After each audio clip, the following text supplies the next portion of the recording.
어떻게 풀면 100점 오릅니다. 뭐 10점 오릅니다. 50점 오릅니다. 다 개사기입니다. 그냥 부터 푸세요. 그다음 부터 풀라고 많이 권합니다. 이게 가장 집중해서 읽어야 된단 말이야, 지문을. 왜? 국어 문제풀이 순서 딱 정해줄게. 자, 경우의 수 1. 항상 우리가 뭔가를 정할 때는 경우의 수부터 나누는 거야. 명확하게. 그 각각의 단점과 장점을 나열해서 그거를 실험해 봐야 되는 거야. 실험을 하라고 실물 보는 거지. 가장 먼저 선택부터 스타트하는 루틴, 두 번째 문학부터 스타트하는 루틴이 있고, 그 다음 세 번째 독서부터 스타트하는 루틴이 있어요. 독서론부터. 독서 지문보단 독서부터 먼저 스타트를 많이 하죠. 이 세 가지 루틴이 있어요. 여기에 따라서 이제 그 다음 파생 루틴이 나뉘는데, 우선 독서 파트부터 읽는 친구들은 어떤 친구들이 좋은지, 문학 파트부터 푸는 건 어떤 친구들이 좋은지, 선택 파트부터 푸는 건 어떤 친구들이 좋은지가 되게 중요하겠지. 말 그대로 어떤 걸 선택하든 원칙은 딱 한 개입니다. 뭐냐? 그냥 쉬운 거부터 푸세요. 쉬운 지문부터 푸시는 게 좋은 거야. 자, 왜 그러냐? 배터리 이론이야. 우리가 항상 명분을 알아야 돼. 명분을. 배터리. 뭐냐면 내가 배터리가 체력이 꽉 차 있고 집중력 풀차지일 때는 이런 핸드폰 같은 거든지 뭐 이거 종이 쪼가리 이거 드는 거 힘들어, 안 힘들어? 안 힘들어. 자, 그러면 너가 지금 당장 집중력 풀차지 만땅일 때는 쉬운 지문 읽고 쉬운 문제 풀 때 쉬워? 어려워? 쉬워. 잘 안 틀려. 근데 만약에 여기서 어려운 거 먼저 풀겠다고 어려운 거 먼저 풀어버리면 배터리가 닳아버리겠지. 집중력이 고갈되면 그만큼 정신적으로 힘들어. 그러면 봐봐, 내가 지금 운동장 한 연병장 5바퀴 돌고 왔어. 그런 상태에서 요거 들면 어떻게 돼? 힘들어, 이거 드는 것도. 그래서 항상 쉬운 거부터 풀어라. 그러면 상대적으로 우리가 선택 과목을 가장 쉽게 여기기 때문에 대부분의 아이들이 선택 과목을 먼저 풀죠. 근데 안 그런 친구도 있다는 거야. 그래서 이건 어쩔 수 없어요. 커스터마이징을 해야 돼요. 서브웨이 샌드위치 가면은 올가니로 해주세요, 파마산으로 해주세요, 슈레드 치즈로 해주세요. 그래서 이 중에서 본인이 가장 쉬운 것부터 스타팅하는 게 좋다. 근데 보편적으로는 내가 추천하기로는 선택 과목, 그 다음 독서론, 이걸로 스타트를 끊는 게 좋은데, 자, 여기서도 그냥 선택부터 하세요가 중요한 게 아니야. 이것도 생각해봐. 선택 과목도 화작, 엄매가 있죠. 둘 다 세 지문이에요.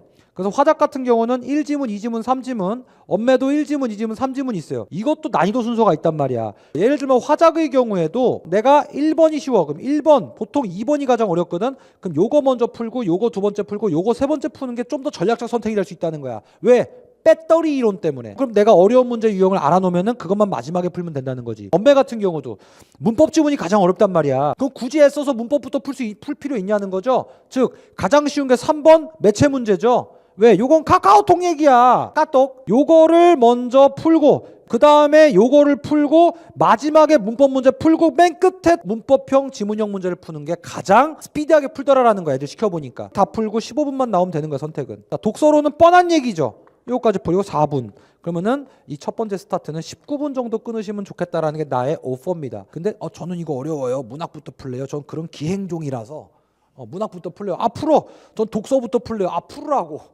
알았죠? 기행종은 어디나 있어요. 그 다음 쉬운 지문을 풀고 그 다음에 가장 많이 갈리는 게 이제 문학 풀어요, 독서 풀어요예요. 이것도 취향에 따라 다른 거야. 그러니까 나 같은 경우는 문학이라는 거가 연계율도 높고 직접 연계율도, 그래서 문학부터 풀라고 많이 권합니다. 그리고 연습만 잘 돼 있다면 문학이 상당히 많은 기회를 주기 때문이야. 문학도 디테일한 순서를 좀 정하셔야 됩니다. 그래서 내가 개인적으로 추천하는 거는 시 다음에 갈래복합 다음에 고소 다음에 현소로 풀어라. 왜? 이 순서로 어려워 요즘에. 선생님, 이번에는 30번 문제 시 문제가 어려웠는데요. 아, 그거는 그 문제가 어려웠던 거야. 시 자체는 족밥이었어요. 야, 그렇게 따지면 무슨 문제에서 어렵게 나올지 모른다니까. 문학 문제는 다 똑같이 내는데. 그 어려운 문제는 어쩔 수 없이 제낀다 치고 지문 자체와 풀이 전략의 난이도로 봤을 때는 요 순서로 난이도가 있기 때문에 이게 가장 집중해서 읽어야 된단 말이야, 지문을. 왜? 비연계거든. 이건 싹 다 연계로 나오죠. 자, 그럼 독서 같은 경우도 생각해봐. 1 플러스 4 플러스 1이랑 1 플러스 3이랑 4 나와요. 선생님 이게 뭐예요? 플러스 1이 뭐 단어 문제라는 거야, 이게. 그럼 결국 내가 시간이 부족하면 여차할 때 팔을 썩은 팔 잘라버릴 지문을 미리 잡아놓고 가라는 거죠, 순서에 따라서. 나 같은 경우는 이거 먼저 꼭 풀어라고 얘기해요. 가성비가 갓성비라는 거죠. 짧은 지문 하나 읽고 네 문제 다 풀 수 있단 말이야. 그리고 요거는 6문제 풀 수 있단 말이야. 그리고 나서 마킹 때리고 단어 문제 푼 다음에 세 문제는 기도하세요. 책상이 올라가. 근데 시간이 한 3분 남았어, 애매하게. 그럼 1, 2문단 빨리 읽고 한 문제 정도 풀어보는 거야. 왜? 1, 2문단에서도 한 문제가 답이 나오거든. 그러니까 이런 전략적인 순서 정립을 하고 그리고 나서 지금 연습하시는 실무에 연습하시면 됩니다. 어떻게 풀면 100점 오릅니다. 뭐 10점 오릅니다. 50점 오릅니다. 다 개사기입니다. 사람마다 달라요. 커스터마이징도 내가 양상추를 할지 슈레드 치즈를 할지 아메리칸 치즈를 할지 뭐 양파를 넣을지 뺄지 각각의 성분의 맛을 알아야 커스터마이징을 한다라는 거죠. 그래서 대원칙이 있어요. 항상 뭐다? 쉬운 거부터 해결해라.